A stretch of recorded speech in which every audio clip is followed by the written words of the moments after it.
नमस्कार मेरे प्यारे मित्रों, आज हम बात करेंगे मृत्यु के देवता कहे जाने वाले यमराज के बारे में। तो क्या आपको मालूम है कैसे हुई थी यमराज की मृत्यु और क्यों फैला था पूरे ब्रह्मांड में असंतुलन? उसके बाद भगवान शंकर ने उनको वापस जिंदा करना पड़ा था। मित्रों, हमारा एक ही उद्देश्य है, हमारे हिंदू धर्म को बढ़ावा देना। मित्रों, हिंदू धर्म को बढ़ावा देने के लिए आपके अपने YouTube चैनल को सब्सक्राइब करके बेल आइकन दबा लीजिए। मित्रों, बिल्कुल भी ना देरी करते हुए शुरू करते हैं वीडियो। मित्रों, हिंदू धर्म के अनुसार यमराज मृत्यु के देवता हैं, जिनका उल्लेख वेद और पुराणों में भी बताया गया है। विश्वकर्मा की पुत्री संज्ञा से भगवान सूर्य के 2 जुड़वा बच्चे हुए थे। पुत्री का नाम यमुना था और पुत्र का नाम यमराज था।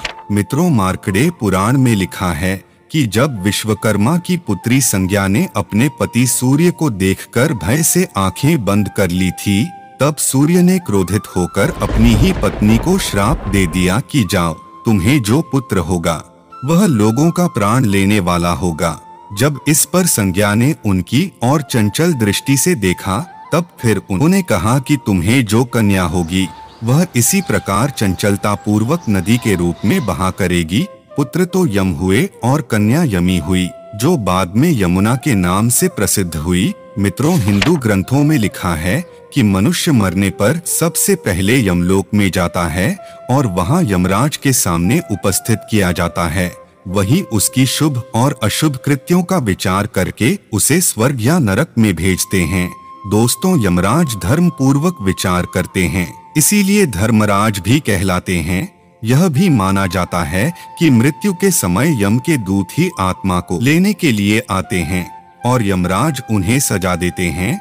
तो फिर कैसे हुई थी मृत्यु के देवता यमराज की मौत? जानकर आपको भी आश्चर्य होगा, लेकिन इस संबंध में हमारे हिंदू ग्रंथों में एक पौराणिक कथा प्रचलित है। मित्रों, हिंदू ग्रंथों में बताया गया है कि कालंजर में भगवान शिव के बहुत बड़े भक्त राजा श्वेत राज करते थे।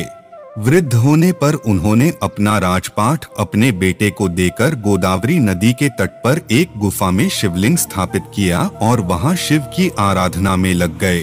वे राजा श्वेत से महामुनि श्वेत बन गए थे।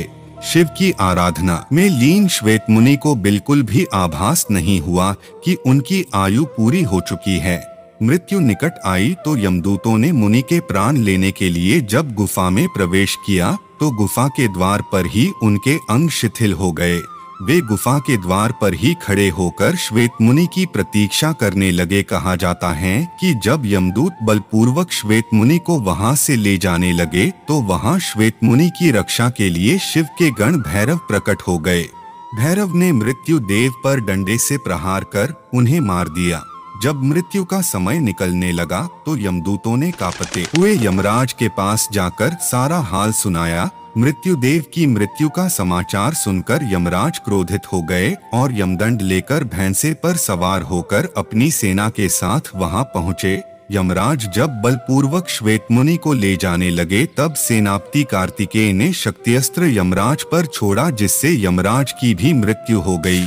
भगवान सूर्य के पास पुत्र की मृत्यु का समाचार पहुंचा, तो सूर्य देव इस समस्या के समाधान के लिए भगवान विष्णु के पास गए। विष्णु ने भगवान शिव की तपस्या कर उन्हें प्रसन्न करने का सुझाव दिया। सूर्य देव की तपस्या से शिव जी प्रसन्न हुए और उन्हें दर्शन देकर वरदान मांगने को कहा। तब सूर्य देव ने कहा कि हे महादेव, मेरे पुत्र यमराज की मृत्यु के बाद पृथ्वी पर असंतुलन फैल गया है। संतुलन बनाए रखने के लिए यमराज को पुनर्जीवित करने की प्रार्थना की। भगवान शिव ने नंदी से यमुना का जल मंगवाकर यमदेव के पार्थिव शरीर पर छिड़के, जिससे यमराज फिर से जीवित हो गए। मित्रों, वीडियो को यहीं समाप्त करते हैं। वीडियो को लाइक और चैनल को सब्सक्राइब कर लीजिए। मिलते हैं अगले वीडियो में। धन्यवाद।